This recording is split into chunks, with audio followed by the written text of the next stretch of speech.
였을 때 시골에서 살면서 많은 재미있는 것들을 보는 것 가운데 저희 집에 돼지우리간이 있었고 소가 있는 외양간이 있었는데요. 그 돼지우리 외양간 소집 2층에 다락방을 만들어서 지붕을 씌우고 저희 어머님이 양잠을 하신 기억이 있습니다. 어릴 때 가끔 사다리를 타고 그 양잠하는 곳에 올라가 보면 그 벌레들의 움직임, 소리 지금도 귀에 서네요. 마치 이슬비가 내리는 것 같은 사사사 하는 소리가 쫙 들리면서 눈 감고 그 소리를 들으면 너무 멋있는데 눈을 딱 뜨면은 그 징그러운 애벌레들이 시퍼런 놈이 돌아다니면서 뽕잎을 먹는 걸 보면 징그러워 하고 그냥 내려왔는데 어느 날 맛있는 음식을 갖고 오셨는데 이거 먹어보라는 거예요. 그냥 먹어보니까 너무너무 고소해요. 이게 뭐냐 그랬더니 이게 네가 본 애벌레들의 나중 모습이다.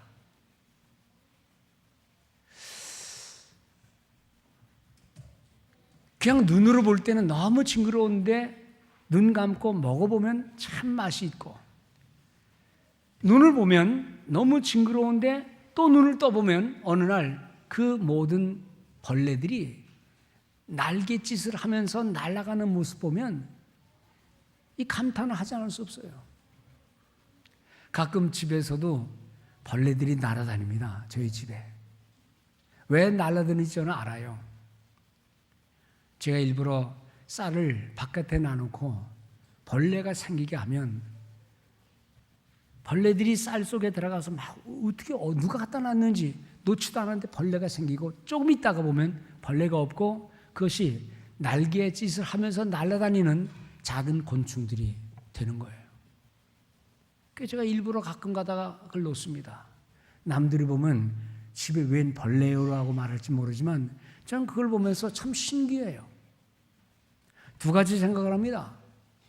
하나는 창조주의 그 기가 막힌 손길, 땅바닥을 기어다니던 그 징그러운 짐승들이 얼마 있다가 날개를 달고 날아다니는 그 자체만 보아도 흉측한 게 아니라 신기해서 제가 쳐다보고 있어요.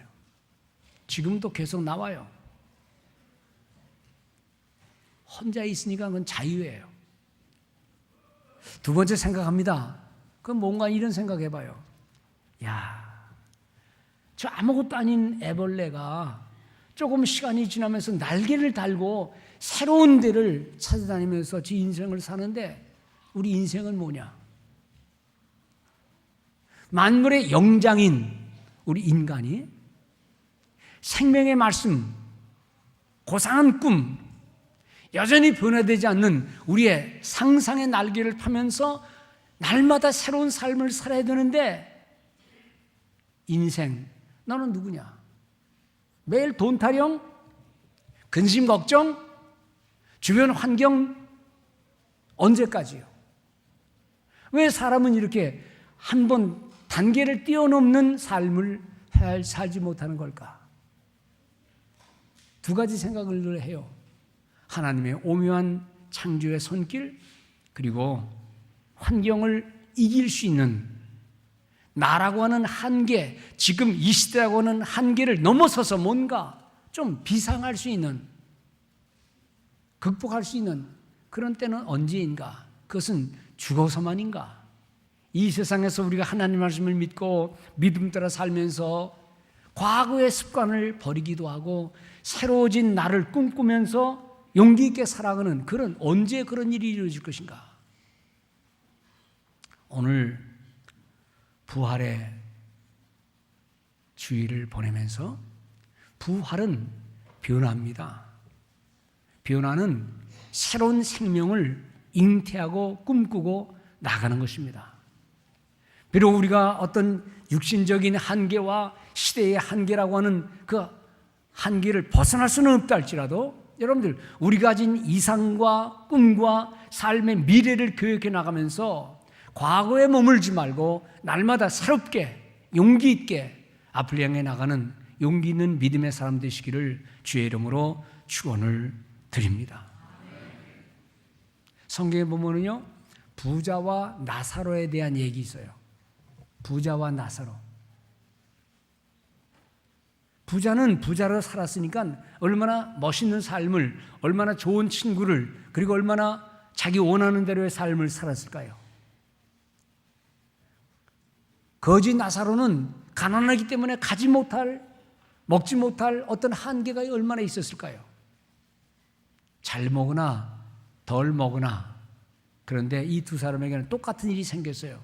그건 나이 들어서 죽었다는 거예요. 죽은 이후의 얘기를 거긴 잘 나오고 있습니다. 너 부자로 있으면서 이 세상에서 하고 싶은 거 다 했지. 그런데 너 뭘 했니? 어떤 착한 선을 베풀었니? 라는 이 질문 앞에 부자는 부끄러운 거예요.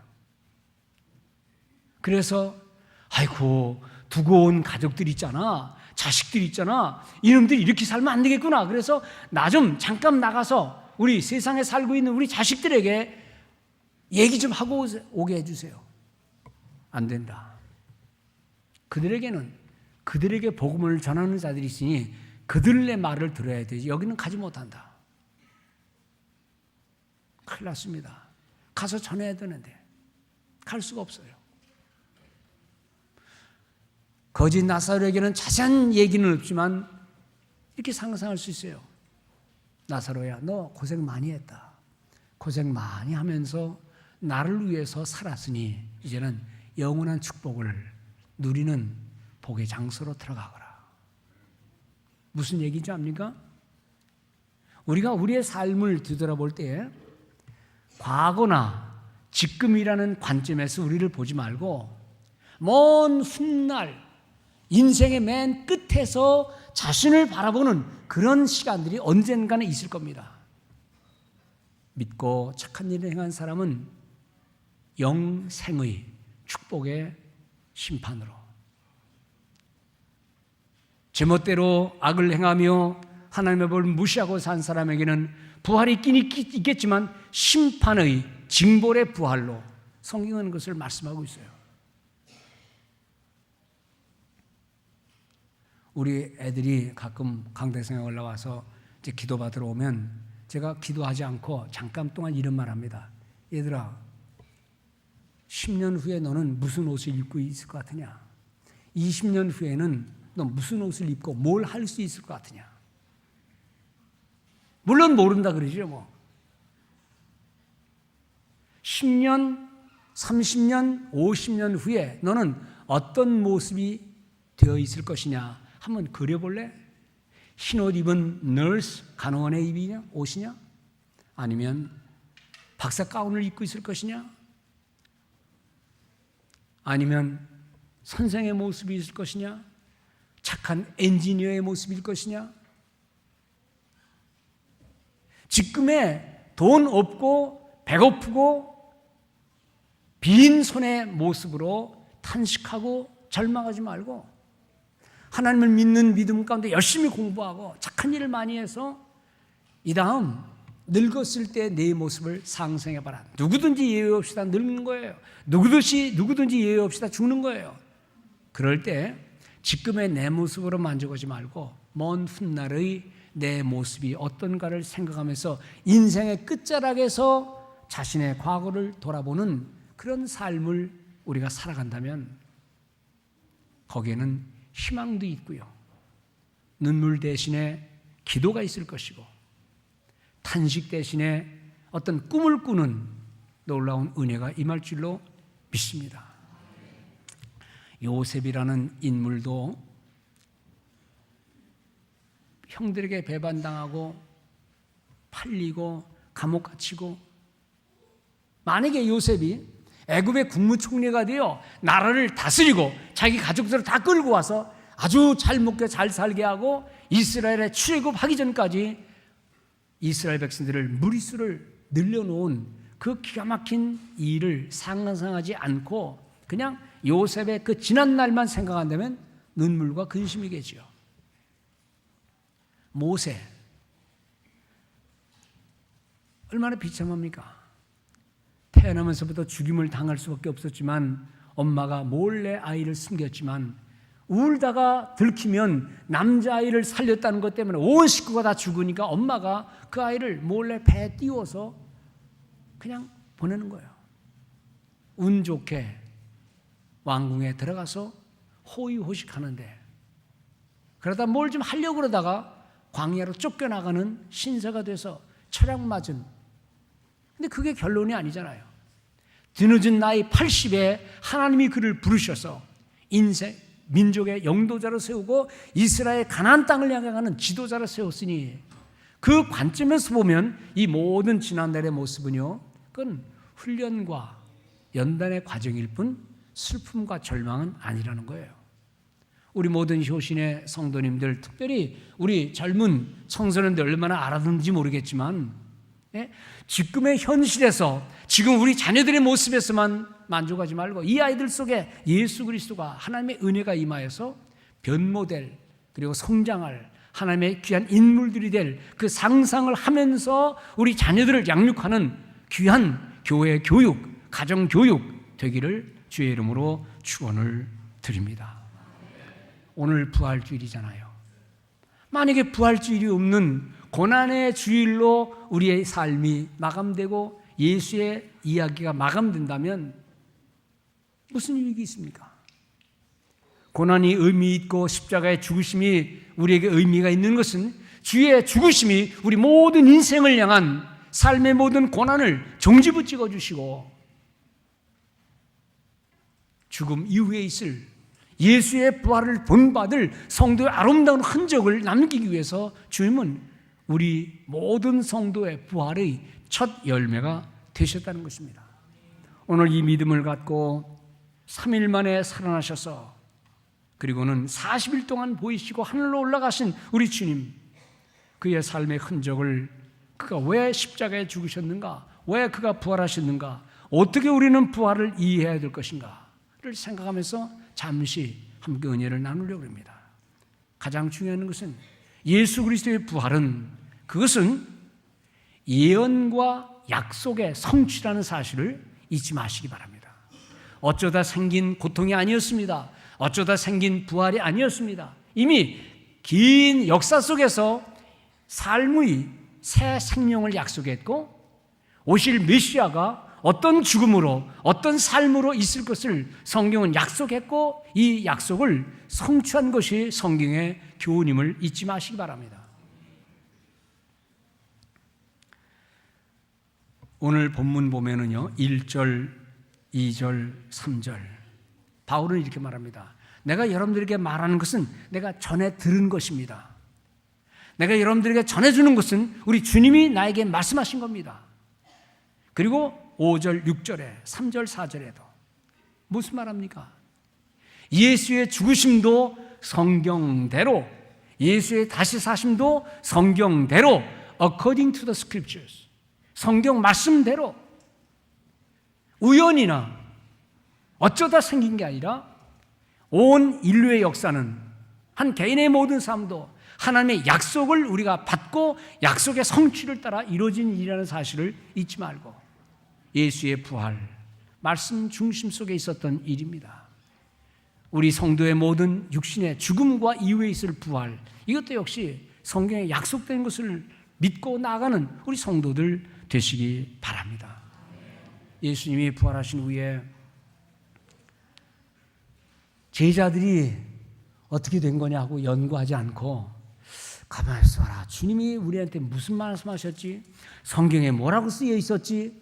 생각 안 하고 그대로 그냥 흩어졌어요. 어디로 갔습니까? 엠마오 고향 땅으로 흩어졌어요. 얘라 모르겠다. 뭘 있을 줄 알았더니 아무것도 생기는 게 없네. 험하게 돌아가셨네. 그리고 그들은 실망해서 고향 땅으로 돌아가는데 주님이 나타나셔서 그들과 함께 동행하신 거예요. 그들은 주님인 줄 모릅니다. 그러다가 이제 말을 거는데 어디로 가느냐? 왜 슬픈 표정을 짓느냐? 그러니까 제자들은 말이, 당신은 도대체 누구길래 방금 예루살렘에서 있었던 일을 당신 몰라요? 그분이 억울하게 죽은 거 몰라요? 그러면서 너무너무 실망하는 얘기를 하니까, 근데 주님 뭐라 하십니까? 이 바보들아, 선지자들의 말한 모든 것을 더디 믿는 이 어리석은 자들아, 성경에 메시아가 고난받고 죽고 살아날 것을 얘기한 것을 잊어버렸느냐? 근데 제자들이 그 말을 듣다 보니까 어서 듣는 음성 같기도 하고 누가 한 말 같기도 한데, 이게 바로 누구냐? 우리 주님께서 하셨던 말씀이더라고요. 그때서 그들은 정신을 바짝 차리고, 그리고 쳐다보니 주님은 계시지 않았다 그랬어요. 선지자들의 모든 말하는 것을 더디 믿는 이 어리석은 자들아, slow to believe. 왜 빨리 믿지 않고 빨리 받아들이지 않고 더디 믿느냐? 그리스도가 고난받고 죽임을 당하고 제3일 만에 살아날 것을 말씀하지 않더냐? 요나의 3일 얘기도 했고, 성전을 헐어뜨리라 내가 3일 만에 세우리라고 말씀했고, 돌아가시기 전에도 제자들과 함께 모여서 이제 너희들이 나를 배반할 것이고 너희 중에 한 사람이 나를 팔을 것이고 나는 십자가에 죽을 것이고 절대로 죽으면 안 됩니다 라고 말하는 그 모든 장면들을 그들은 잊어버렸어요. 인류의 모든 역사, 인생의 모든 가는 길, 내가 가는 것 같지만 하나님이 허락하지 아니하시면 갈 수 없는 것이고, 성경의 모든 예언을 믿지 아니하면 우리는 믿음의 생활을 할 수 없는, 아무리 우리가 똑똑하고 지식이 있어도 하나님 말씀을 떠나서는 믿음의 생활을 할 수 없다는, 그래서 우리는 성경대로 죽으셨고 성경대로 살아나셨고, 여러분들 성경 중심의 삶을 살아가는 우리 성도들 되시기를 바랍니다. 그것이 여러분들의 신앙의 첩경이에요. 근데 예수를 오래 믿다 보면 이제 엉터리 배짱이 생겨요. 하나님 말씀에 듣는 거에 귀를 기울이고 순종하고 믿음대로 사는 것보다는 사람과 사람의 얼굴을 보고 체면대로 살고 자기 옛날 경험한 거나 얘기하고, 그리고는 말씀을 무시해서 자기 나름대로 살면서 빗나간 신앙의 길을 가게 된다는 겁니다. 주의 약속된 말씀, 죽으심도 부활도 그리고 다시 오실 것도 주님께서 하신 모든 말씀이기 때문에 이 말씀 중심의 삶을 살면서 이 부활의 신앙을 견지하는 우리 성도들 되시기 바랍니다. 부활에 관한 수많은 증거들이 얼마나 많습니까? 이미 구약 성경에도 이사야 26장에 죽은 자들이 살아날 것이고, 다니엘서 12장에도 땅의 티끌 가운데서 자는 자 중에 많이 깨어 영생을 얻는 자도 있겠고, 이미 죽음에서 부활한 모든 일들을 이미 성경은 거듭해서 말씀하고 있습니다. 예수께서 부활하신 후에도 그 증거는 수도 없이 많습니다. 게바 베드로에게 나타나시고 12제자에게 나타나시고 500의 형제들에게 나타나시고, 이 부활의 확실한 증거 앞에서 많은 초대교회 성도들은 그들은 만남에 인사한 게 주님 살아나셨어요. 마라나타, 주님 또 오십니다. 주님이 살아나셨다. 주님이 다시 오실 것이다. 이 증언을 하면서 그들은 끈질긴 삶을 고난의 길에도 이기며 살아갔다는 겁니다. 부활의 신앙을 잊지 않는 우리 모든 성도들 되시기 바랍니다. 우리 청소년들이 아무리 앞들이 창창한 것 같아도 부모들이 볼 때는 창창한 게 아니에요. 고생길이 훤해요. 그러나 그 가운데서도 하나님 말씀 중심으로 살면서 하나님의 예언의 약속이 험한 세상일 것을 말씀하고 있고, 우리가 사는 세상이 만만한 세상이 아닐 것을 말씀하고 있고, 처처의 지진과 기근과 전쟁과 온갖 악한 일들이 많이 나서 믿음을 그대로 따르는 성도들이 과연 얼마나 있을까? 오죽하면 말세에 내가 믿는 자를 보겠느냐 하신 말씀을 깊이 생각하면서 말씀 중심의 삶을 살아가는 우리 모든 성도들 되시기 바랍니다. 초대교회 성도들이 이 부활하신 예수 그리스도를 증거하느냐고 그들은 얼마나 많은 어려움을 당했는지 몰라요. 증언을 하면서 예수 믿으세요, 주님이 오십니다, 그 말을 하면서 다가왔던 수많은 고난과 박해와 핍박과 죽음을 우리는 잘 압니다. 왜 그랬습니까? 그 말 안 하면 되는데, 그 말 한다고 돈이 생깁니까? 그 말 한다고 출세길이 열립니까? 예수가 살아나셨다, 주님 다시 오실 것이다, 그 말을 한다고 자기 인생길이 열리면 다 하겠죠. 근데 거꾸로였어요. 그 말 때문에 그들은 죽임을 당했어요. 그 증언 때문에 그들은 고난을 당했어요. 도망 다녀야 했어요. 여러분들, 목숨 걸고 하는 일은 다 사람들이 돈이 들어오니까 하는 거예요. 출세길이 열리니까 하는 거예요. 그러나 그것과는 아무 관계없이 고난과 고생이 닥쳐오는데도 그 말을 하지 않을 수 없어서 말한 이 초대교회 성도들의 아름다운 부활의 증언, 오늘 여기 계신 우리 모든 성도님들, 그리고 우리 젊은 청소년들도 공부 열심히 하는 이유가 뭐냐, 돈 많이 벌어야 되고 이 세상에서 성공해야 되는 이유가 뭐냐, 그것은 예수가 우리의 왕이요, 주님은 살아나셨고 다시 오실 것이고 우리는 하나님의 백성들답게 살아야 된다는 이 말하기 위해서 우리 자녀들을 믿음으로 길러내는 성도들 되시기 바랍니다. 6.25 전쟁이 난 지 몇백 년이 흘렀습니까? 100년도 안 되고 몇십 년밖에 없는데 세월이 지나니까요, 이북놈들이 쳐내려와서 우리 6.25 전쟁이 난 것을 조금 세월이 가니까 뭐라고 말하는 거 아니? 남한에서 쳐들어갔을지도 모른다.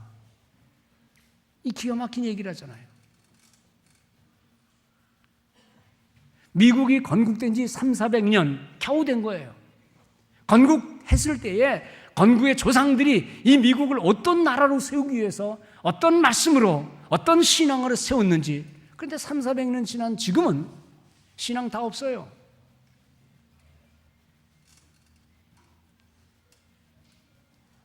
그들이 점점 약해지게 되고, 학교는 하나님을 잘 믿는 믿음의 자녀를 기르기 위해서 성경 중심으로 가르쳤던 학교들이 이제는 성경 안 가르쳐요. 모든 교육의 기초는 하나님이기 때문에 모든 수업하기 전에 먼저 기도하기 시작했어요. 근데 케네디 대통령이 대통령이 되고 나서 공교육에서 기도 없애버렸어요. 정의를 실현하기 위해서 재판부 앞에는 항상 10계명이 있었어요. 근데 그 법원의 판결로 법원에 정문에 있는 10계명 없애라 그랬어요. 하나님을 잘 믿는 믿음의 자손들이 돼야 되는데 이제는 좀 먹고 살만하니까 또는 고생한다는 이유로 하나님을 안 섬겨요. 목적과 방편이 바뀌어진 겁니다. 오늘 우리는 이 시대를 잘 깨닫고 우리 가정에서 우리에게, 또 교회의 교육은 어떤 세상이 어떻게 변해도 하나님 중심의 말씀으로 우리의 자녀들을 양육하고 먼저 우리 어른들이 이 말씀의 교훈을 따라 살아가는 그 은혜가 넘쳐나기를 주님의 이름으로 축원을 드립니다. 예수 그리스도는, 그 부활하신 주님은 생명의 주인공이요, 우리는 그 주인공을 전파하는 하나님의 사람들이라는 사실을 잊지 마시기 바랍니다. 이미 주님께서는 그의 이 땅에서의 사역을 하실 때 이미 죽은 자를 살리는 부활의 주인공임을 증언한 일들이 많이 있습니다. 나인성 과부의 아들이 죽어서 상여가 지나갈 때 그 상여를 세우고, 청년아 내가 네게 이르노니 일어나라. 회당장 야이로의 딸이 죽음 앞에서 사람들이 울며 불며 고글할 때에 소녀야 일어나라. 죽은 지 사흘이 돼서 나사로가 꽁꽁 매어서 시체로 가려고 그럴 때에 그 골방에 들어가서 나사로야 일어나라 말씀하신 주님, 이 모든 생명의 새로운 부활의 증거를 그의 사신 동안에 행하셨고, 그리고 그분은 친히 하나님의 권능의 능력으로 살아나셔서 죽음 가운데, 무덤 가운데 계실 수 없기 때문에 우리 인생의 죽음을 다 맛보시고 인생의 진정한 죽음을 대신 죽으시고 그를 믿는 모든 사람들에게 주시는 생명의 부활의 축복을 주신 것입니다. 결론이 뭔 줄 압니까? 예수 그리스도의 부활은 사망에 대한 승리입니다. 어떤 신학자는 이걸 가르쳐서 예수의 부활은 죽음을 죽게 한 것이다. Death of the dead. 죽은 자를 죽게 하는 것이다. 죽음을 죽게 하는 거니까 사는 거예요. 오늘 이 생명의 부활의 주인공이신 예수 그리스도를 믿고 영생을 모두 취하는 주의 성도들 되시기 바랍니다. 그러므로 고린도전서 15장 55절에 뭐라 그럽니까? 사망아 너의 이기는 것이 어디 있느냐? 사망아 너의 쏘는 것이 어디 있느냐? 사망이 쏘는 것은 죄요 죄의 권능은 율법이라. 죄 지은 율법을 범한 모든 인간의 죄, 그 죄를 없애하는 십자가의 죽음, 그걸 믿음으로써 영원한 생명을 주신 것입니다.